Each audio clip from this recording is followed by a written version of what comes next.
Nasi lok ke bang? Oh, nasi lok sok lah ni. Oh, nego dengan isteri je ni? Oh, ni dengan isteri lah. Oh, di sini buat dengan isteri lah.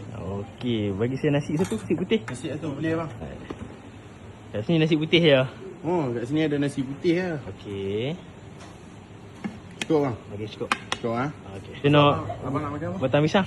Batang pisang lah bang. Gulai batang pisang. Batang pisang banyak sikit bang. Okey, boleh lah tuan ni. Boleh, Okey, boleh. satu skop. Alright. Alright. Lagi abang apa? Lepas tu nak ni kacang. Macam ni. Kacang bendi. Kacang banyak. Kacang macam mencik. Kacang bendi. Alright. Ni. Okey, ni ikan tamban. Kita tambah satu ah. Okey. Kuah sikit. Campur mana kuah, bang? Kuah apa tak apa? Kuah kicap. Kuah kicap ah. Ha. Gulai nak bang? Boleh? Kat sini gulai biasa lerok bang. Okey. Kita buat gulai ayam bang. Alright. Okey. Ni Alright. sepinggan berapa? Sepinggan dalam ni dalam RM8 bang. RM8 lah. Yo. Okey. Terima kasih. Alright bang.